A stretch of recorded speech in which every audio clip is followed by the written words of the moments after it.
All right, welcome to This Explainer. Today, we're diving straight into this incredibly complex, escalating, multi-front conflict that's rapidly connecting the Gulf to the Mediterranean. Right now, we're watching a deeply complex web of proxy warfare unfold in real time. Events that might seem completely separate on the surface, like a skirmish in a vital shipping lane and ceasefire negotiations in a war-torn capital, are actually totally intertwined. We're going to break down exactly how and why these events are bleeding into one another, based on the very latest reports and analysis.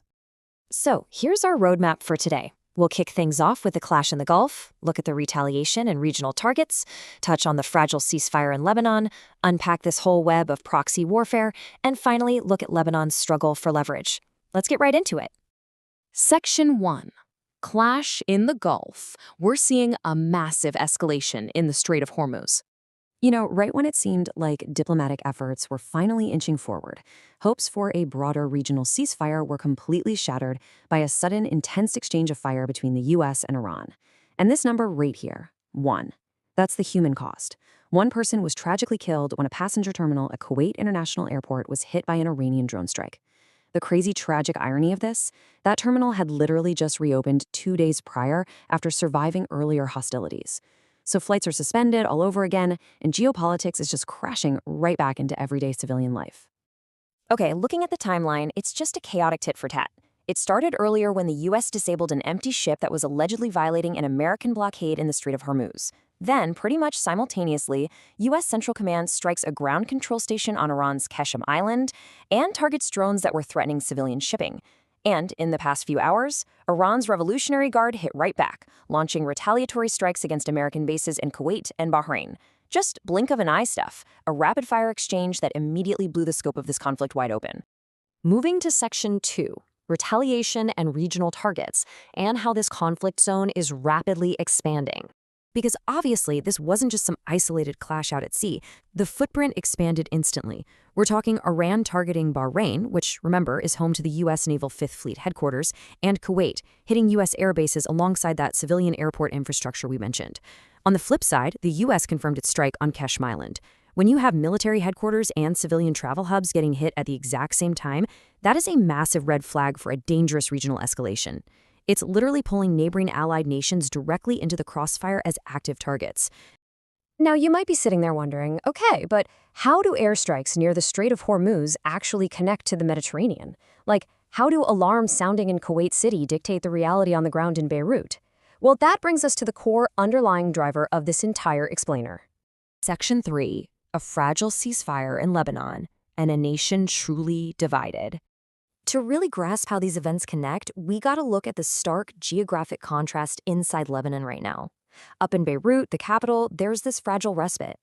It was effectively imposed after a call between President Trump and Israeli Prime Minister Benjamin Netanyahu, basically an agreement to spare the capital. But travel south, totally different story. Zero ceasefire. Southern Lebanon is enduring ongoing airstrikes, shelling, and evacuation warnings. Paula Yacoubian, an independent member of the Lebanese parliament, describes it as this weird, fragmented northern Israel against Beirut formula. And tragically, 6.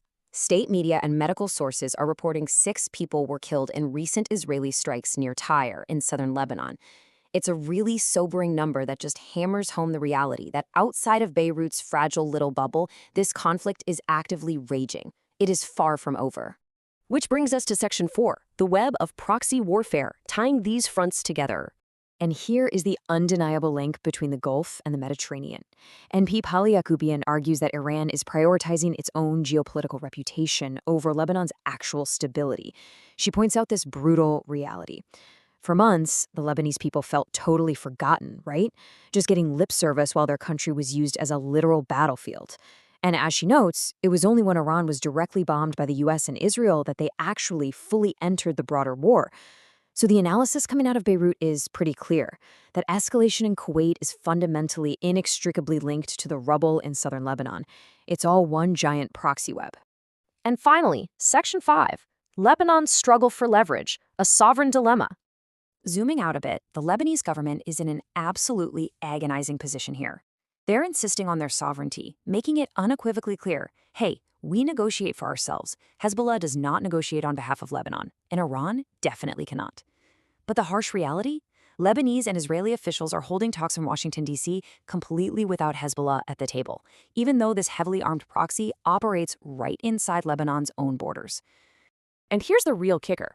Because the power to disarm Hezbollah doesn't actually rest with the Lebanese state, it rests with Iran. The Lebanese government actually took the massive step of declaring Hezbollah's military wing outside the law. But since Israel is demanding Hezbollah's disarmament as a prerequisite for peace, the Lebanese state realizes it doesn't even hold the winning card.